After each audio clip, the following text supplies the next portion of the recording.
Medicina de Lapaceira e temos o prazer de estar aqui hoje com a Flaviane Faria, que é especialista em Oncologia e Cuidados Paliativos. Bem-vinda, Flaviane. Muito obrigada pelo convite.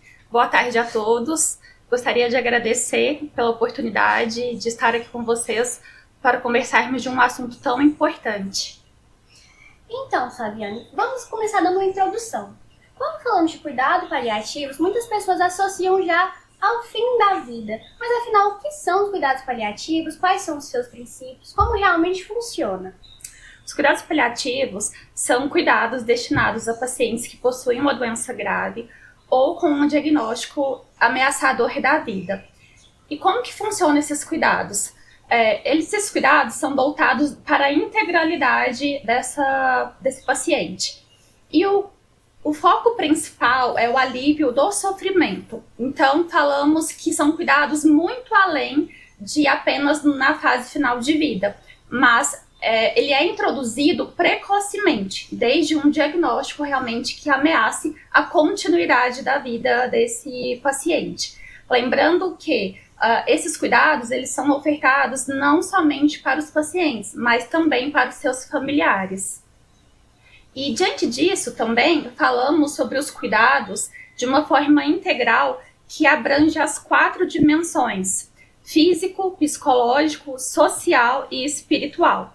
Então eles buscam proporcionar qualidade de vida para esses pacientes e familiares que enfrentam essas doenças ameaçadoras da vida e buscam também proporcionar alívio de sinais e sintomas desconfortáveis.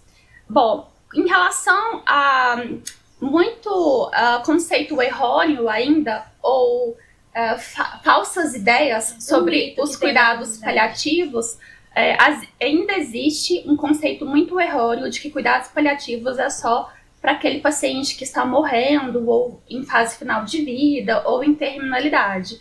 Mas sabemos que os cuidados paliativos não é apenas nessa fase, né, na qual o paciente se encontra.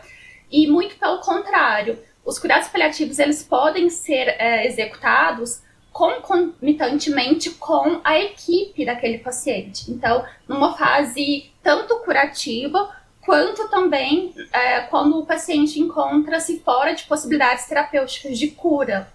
Então, os cuidados eles são baseados, então, numa questão de aliviar o sofrimento, né, então, desse paciente e dos seus familiares.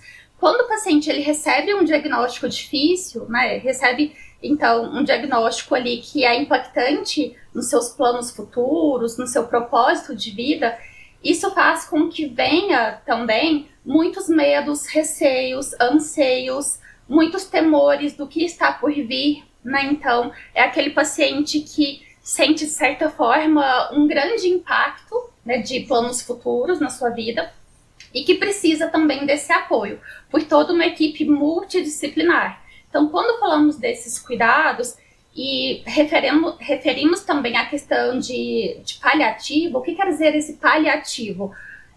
Vem do latim pallium, que quer dizer manto, que quer dizer manto protetor. Então, antigamente, os cavaleiros eles possuíam esse manto que, de certa forma, os protegiam de tempestades ou de situações climáticas que fossem ruins.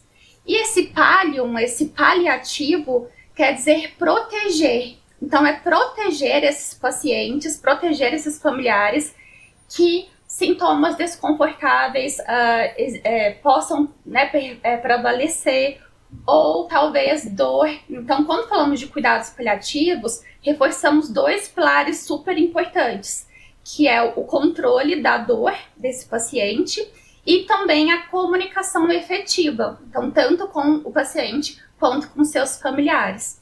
E aí existem ainda uma concepção, um conceito muito errado de que cuidados paliativos é quando não há nada mais a ser feito, ou fim de linha, ou desistir do tratamento. Então, tudo isso tem que ser desmistificado.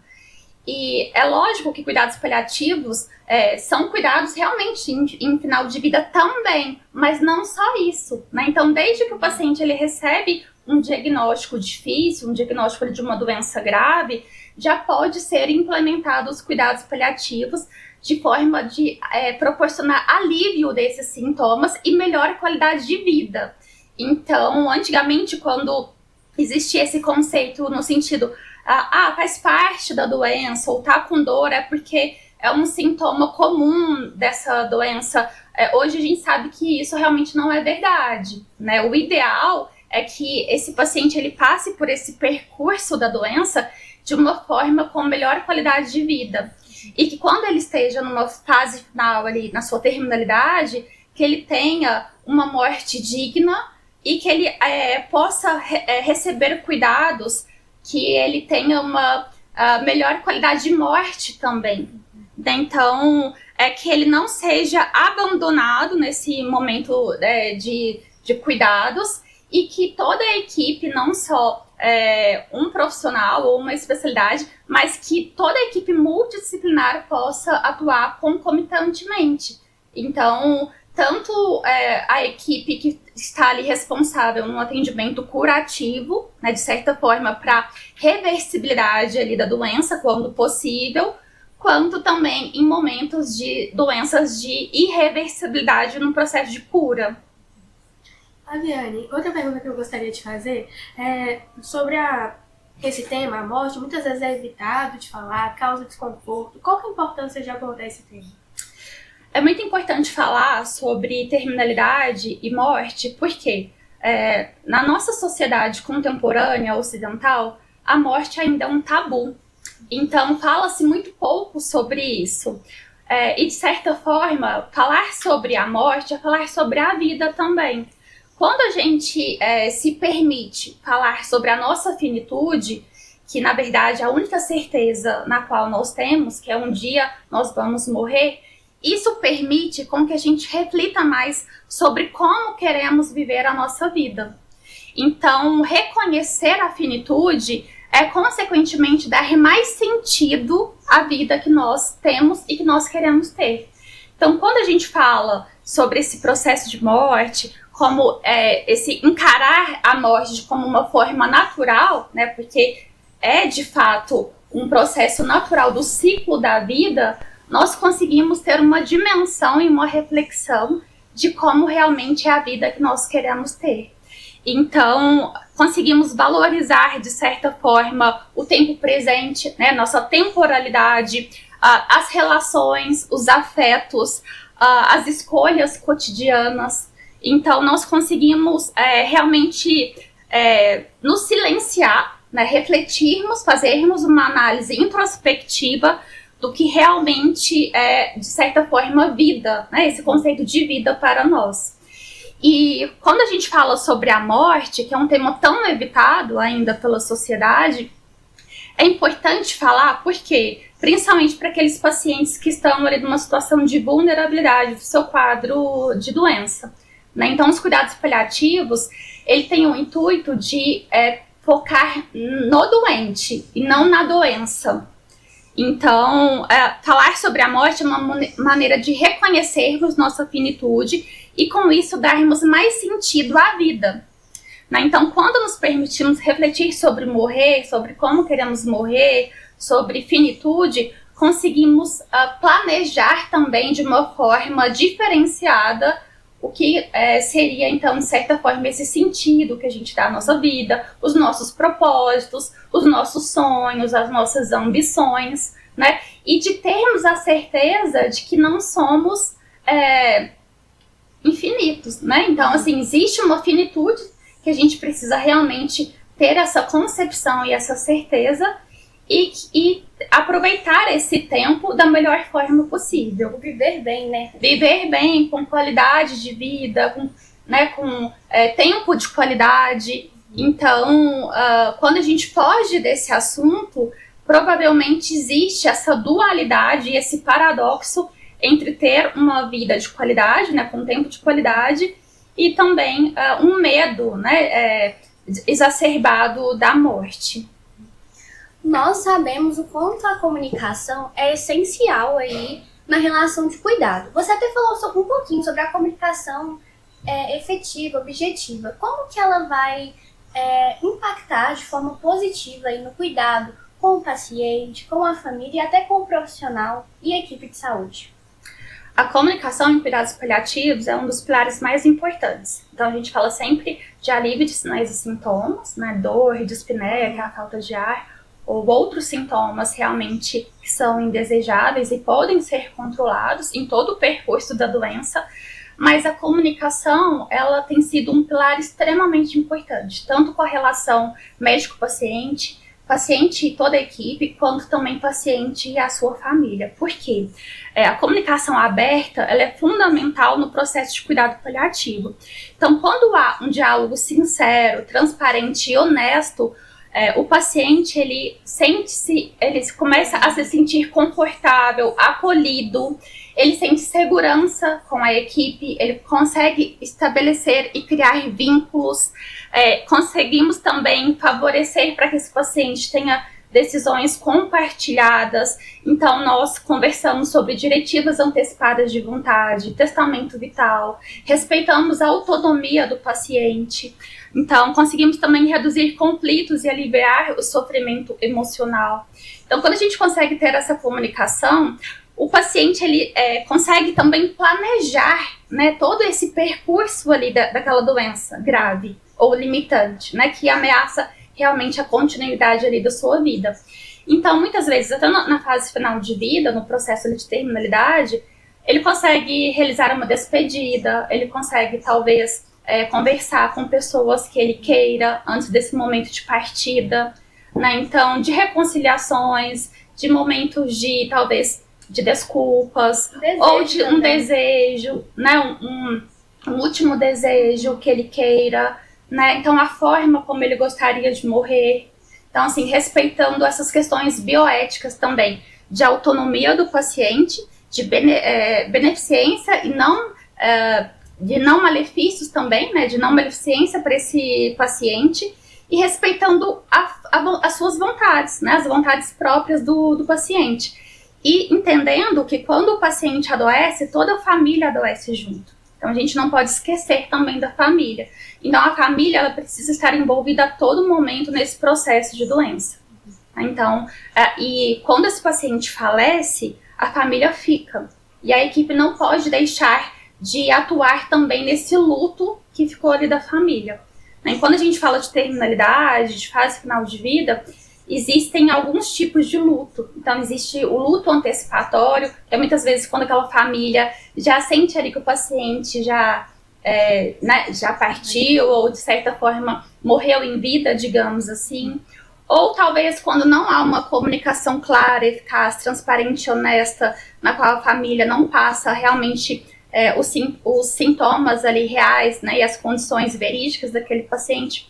Pode ser que exista um conluio do silêncio, né, ou até uma conspiração do silêncio, que é tentar poupar o paciente e os familiares daquela situação desagradável, né, daquela informação ali difícil. Então, isso é extremamente prejudicial. Então, a gente fala que existem também protocolos a serem estabelecidos para que norteie e possibilite que os profissionais tenham um melhor desempenho ali, né, nessa capacidade de se comunicar de uma forma eficaz. Então, existem, por exemplo, protocolo SPIKES, que facilita, né, e norteia, que possibilita o profissional a ter uma boa comunicação. Então, que facilite também nesse momento de comunicar notícias difíceis. Então, é extremamente importante. Então, a comunicação aberta e empática é um dos pilares muito importantes, porque dialoga com transparência e respeito, né, além de clareza das informações, permitindo, então, o protagonismo do cuidado, né, do paciente. Então, o paciente ele é protagonista a todo momento, né, na sua doença, nesse processo ali de adoecimento. E aí a gente consegue estabelecer também um conforto e segurança emocional de forma mais eficaz, porque a gente consegue entender as fragilidades, os desejos, os anseios, os temores, os medos daquele paciente e dos seus familiares. Quando isso é privado, quando a equipe tem dificuldade de realizar uma boa comunicação, isso é extremamente prejudicial, né? Tanto no impacto ali do percurso da doença, quanto também nesses fatores de criar vínculo e de fortalecimento, de acolhimento, né, a todos os pacientes e os seus familiares. E a questão que acaba acontecendo é que a comunicação é tão importante que para você uma má notícia ou comunicar um falecimento, para você não pode mudar nada, mas a pessoa com quem você comunicou vai lembrar daquele dia, do momento, do cheiro onde ela estava pro resto da vida dela. Exatamente. E a forma como o profissional comunica e informa essa má notícia é extremamente impactante.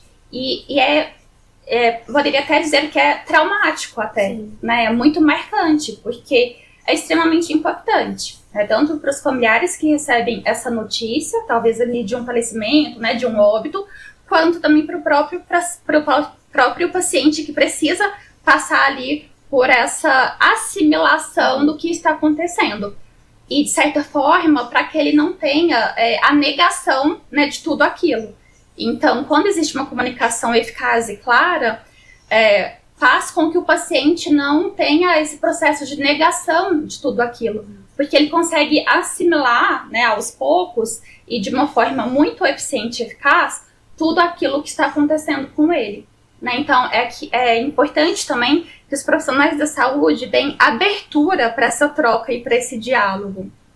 E antes de entrar numa comunicação com um jaleco branco, ali naquela postura paternalista, é importante, a gente fala que até tirar ali o jaleco e entrar como uma pessoa. E reconhecer aquele indivíduo ali que está à sua frente, não como uma pessoa portadora de uma doença, mas um doente em si, né? Um indivíduo, um sujeito que tem ali a sua cultura, os seus valores, as suas crenças, a sua espiritualidade, a sua religião. É entender, de certa forma, ali dentro da subjetividade do paciente, o que nós estamos a tratar, né? A quem nós realmente vamos possibilitar esses cuidados. Fabiana, a gente sabe que os cuidados paliativos não envolvem só o paciente, mas também os profissionais da saúde. Quais são os maiores desafios encontrados por esses pacientes e como eles têm que lidar nesse processo? Diante de um diagnóstico difícil ou ameaçador da vida, a primeira reação, muitas vezes, dos pacientes é a negação. Então, por que comigo? Por que eu estou doente? Por que aconteceu, né, determinada situação? Ou por que esse diagnóstico chegou até mim? Ou por que eu fiquei gravemente enfermo? E, diante disso, né, existem muitos desafios a serem trabalhados pela equipe no sentido de fazer esse paciente ter uma boa aceitação daquela doença e passar por esse percurso, essa travessia, de uma forma menos dolorosa. Então, quando a gente fala de cuidados paliativos, é aliviar o sofrimento. Então, é proteger, é estabelecer esses cuidados, né, para esse paciente e diminuir os sofrimentos, tanto físicos, psicológicos, social e espiritual. Então, por que é um desafio, né? Tanto para o paciente quanto para a equipe? Para a equipe é um desafio porque quando a gente fala de morte e finitude, ainda é um sentimento de fracasso, de impotência, de frustração, no sentido não conseguir realizar tudo, né, por esse paciente ou salvar. E aí dentro da área da saúde nós somos treinados a todo momento para salvar vidas, para curar esse paciente, para que ele se reestabeleça, né, para que ele realmente cure ali daquela doença. Mas quando a gente passa por um processo, né, que o profissional ele está diante de um caso extremamente desafiador, de que não há possibilidade de cura, de um caso de irreversibilidade, o profissional ele precisa entender que, embora não seja possível curar, é possível cuidar.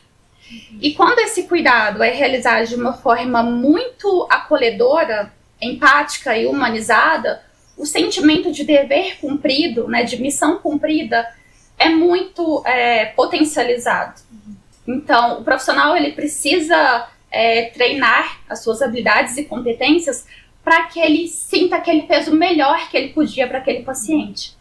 E hoje vivemos numa sociedade, principalmente com todos os avanços tecnológicos que a medicina tem, com esse avanço da medicina, existem muitas técnicas, muitos procedimentos, muita aparelhagem, né, muitos recursos que muitas das vezes acabam causando obstinação terapêutica. O que seria isso?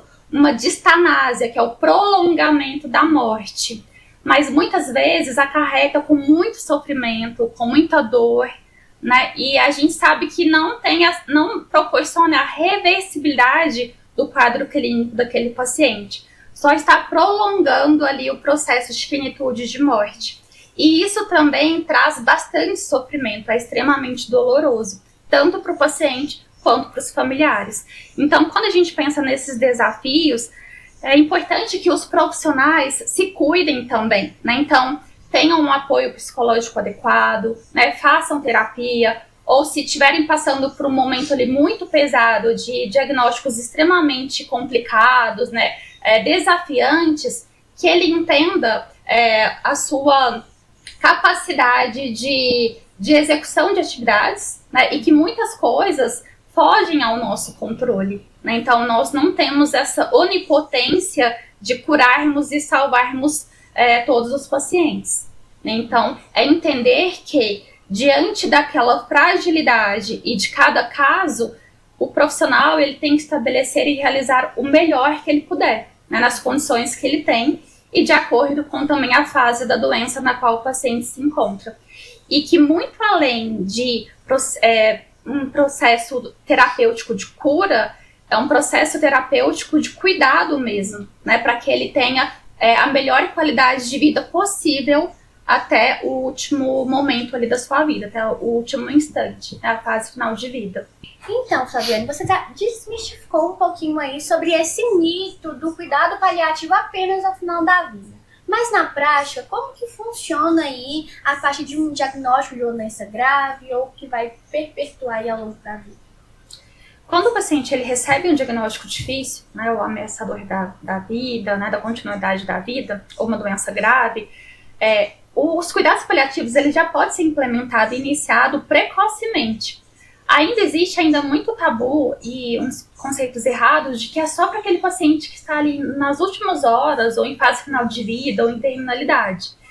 Ou muitos, até próprios profissionais mesmo, têm essa dificuldade de acionar os profissionais de cuidados paliativos como se fosse uma impotência, né? Uma sensação assim, infelizmente não consegui curar esse paciente e agora vou ter que chamar a equipe de cuidados paliativos. Mas a equipe de cuidados paliativos pode atuar junto com a equipe já pré-definida desse paciente. E não só no momento ali de terminalidade, mas desde um diagnóstico. Quanto antes começar, melhor para o paciente. Então, é aliviar sinais e sintomas desconfortáveis, né? É permitir que esse paciente não sinta dor, não sinta falta de ar, não sinta constipação.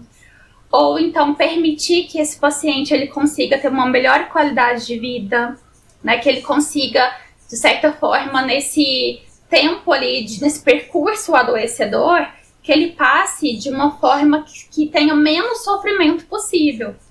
E aí, quando eu falo de sofrimento, o intuito principal de cuidados paliativos é amenizar o sofrimento desse paciente, de uma forma integral. A gente fala que a gente até considera como dor total. O que seria isso?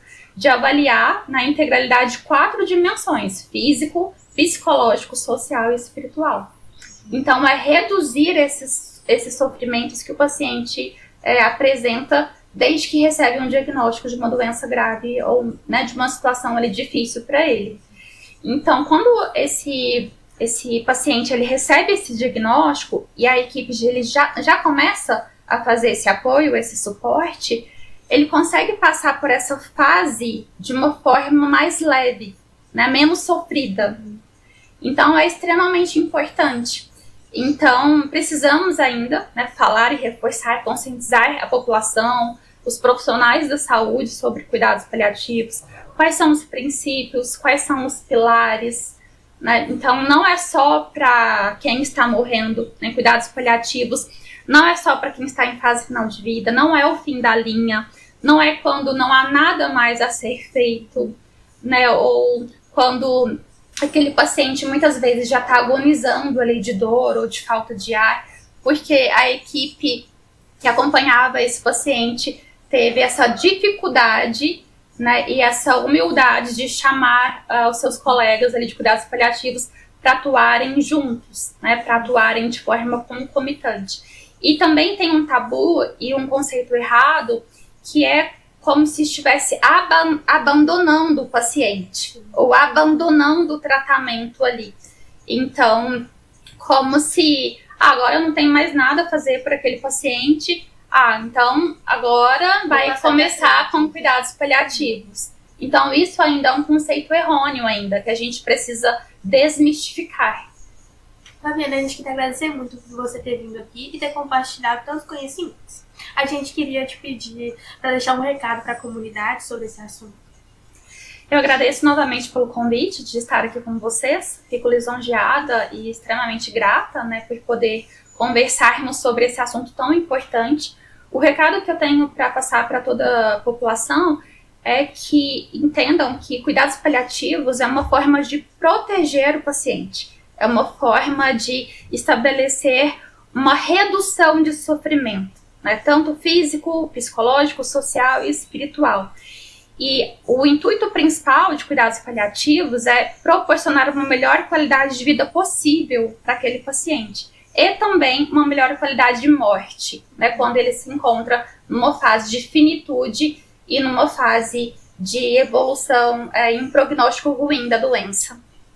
Estamos muito felizes em receber você aqui no nosso episódio. Agradecemos por ter aceitado o convite, trazer informações tão enriquecedoras e importantes também. E para você que nos acompanhou até aqui, muito obrigada por escutar e também pelo carinho. Não esqueça de compartilhar o podcast com seus conhecidos e quem se beneficiaria do assunto. E nos vemos no próximo episódio falando de Conexões da Saúde. Até a próxima!